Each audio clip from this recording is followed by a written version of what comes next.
Ubaidah itu dijadikan gubernur, Pak, di wilayah Palestina dan Yordan. Dijadikan gubernur. Akhirnya makmur ini, wilayah Palestina dan Yordan, makmur. Tapi Abu Ubaidah hidupnya sederhana. Pakaiannya pun tembelan, Pak. Bajunya itu kalau ada yang sobek, dia jahit sendiri, dia tambal, dia jahit sendiri. Dulu belum ada Tanah Abang, Pak. Kalau sobek tinggal beli kita, ya. Ini enggak, dijahit sendiri. Begitu Umar datang ingin melihat kondisi wilayah Palestina dan Yordan, datang tiba-tiba. Memang kerjaannya Umar tuh suka datangnya mendadak, Pak. Nggak mau Umar tuh kalau mau datang ke satu daerah kasih tahu dulu, nggak. Karena kalau dikasih tahu itu yang nggak dicet dulu itu, Pak. Yang lobang ditambal dulu. Umar nggak mau itu. Dia datang mendadak. Ternyata dia lihat Palestina kotanya maju makmur semuanya. Kemudian dia berkata, Umar, aina akhi, mana saudaraku? Abu Ubaidah ibnul Jarrah. Maka dipanggillah Abu Ubaidah. Kata Umar, wah engkau tidak berubah wahai Abu Ubaidah. Dipeluk. Kata Umar ingin tahu rumahnya. Bawa aku ke rumahmu. Jangan wahai Amirul Mukminin. Enggak, bawa saya ke rumahmu. Jangan. Lebih baik kita ketemu di sini aja. Saya ingin tahu rumahmu. Akhirnya dibawa sampai di rumahnya. Ternyata rumahnya kecil. Padahal dia gubernur loh, Pak. Rakyatnya makmur. Tapi rumah Abu Ubaidah kecil. Ya. Begitu Umar masuk, hanya ada tikar saja, Pak. Tikar. Kemudian dia lihat ada tempat tidur yang dalamnya itu dari pelepah kurma dibungkus gitu. Kemudian ada perisai, ada pedang, ada pelana kuda. Kemudian masuk ke arah dapur. Hanya ada tungku yang terbuat dari tanah itu dan beberapa alat masak. Umar nangis itu, Pak. Nangis itu Umar. Kata Umar, engkau ini gubernur dan kau itu jenderal, kalau bahasa kita itu panglima tinggi loh. Kamu itu jenderal, kamu gubernur.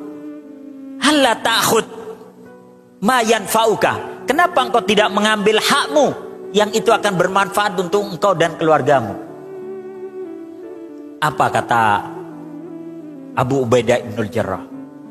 Sata'siru ainaka ya Amirul Mukminin. Aku sudah melarangmu untuk datang ke rumahku.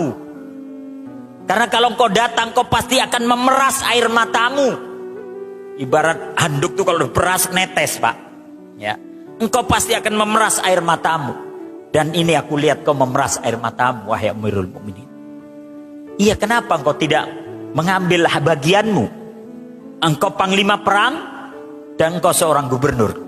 Apa kata dia? Wahai Amirul Mukminin, kondisi kehidupan seperti inilah yang aku sayangi. Aku merasa nyaman dan tentram dengan kondisi seperti ini.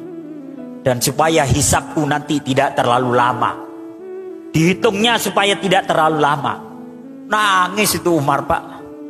Nangis itu Umar mendengar jawaban itu. Dipeluk oleh Umar. Dipeluk oleh Umar. Begitu dipeluk, apa kata Umar? Ghayyaratna dunya illa anta ya Aba Ubaidah. Dunia ini telah merubah banyak orang. Kecuali engkau, wahai Abu Ubaidah. Engkau tetap Abu Ubaidah yang saya kenal di Madinah. Dipeluk oleh Umar. Malah kemudian Umar bertanya, bagaimana kondisi kalian? Bagaimana kondisi pemimpin kalian? Apa jawab orang-orang Palestina dan Yordan? Pemimpin kami, gubernur kami, Amirul Umara. Dia adalah pemimpin di atas pemimpin. Begitu mereka memuji, Pak. Ya. Ini Abu Ubaidah ibnul Jarrah. Maka akhirnya Umar pulang dengan air mata itu terus mengalir, Pak.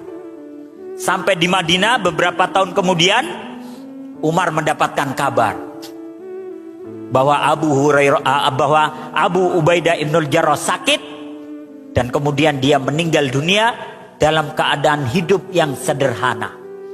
Dan kemudian dia dikubur di wilayah Yordan. Maka mendengar itu Umar menangis. Setelah Umar menangis, dia kumpulkan semua sahabatnya. Kata Umar, berdoalah kalian untuk Abu Ubaidah ibnul Jarrah. Kemudian setelah sejenak mereka terdiam, maka Umar kemudian bertanya kepada orang-orang yang hadir di rumahnya. Kata Umar, tamannau, bermimpilah kalian, ucapkanlah apa yang menjadi harapan kalian. Maka ada sahabat mengatakan, atamanna ayyakuna mil'u hadal bait zahaban fa'unfikuhu fi sabilillah. Aku bercita-cita, berangan-angan, bermimpi, seandainya seluruh isi rumah ini penuh dengan emas, maka aku akan sedekahkan semua di jalan Allah. Sahabat lain mengatakan, atamanna ayyakuna mil'u hadal bait lu'lu'an fa'unfikuhu fi sabilillah. Saya bercita-cita, berangan-angan, seandainya seluruh rumah ini penuh dengan intan dan permata, kemudian aku akan sedekahkan semua di jalan Allah. Apa kata Umar? Lakinni atamanna, tapi aku berharap, bermimpi, berangan-angan, ayyakuna mil'u hadal bait rajulan ka'abi Ubaidah ibnul Jarrah fa'ujahidu ma'ahu fi sabilillah. Kata Umar apa? Saya bercita-cita, berangan-angan, seandainya seluruh rumahku ini penuh dengan orang-orang seperti Abu Ubaidah ibnul Jarrah. Kemudian aku akan berjuang bersamanya sampai tetes darah yang penghabisan. Dialah pemimpin sejati. Berjuang, tapi dia tidak mengambil harta rampasan perang.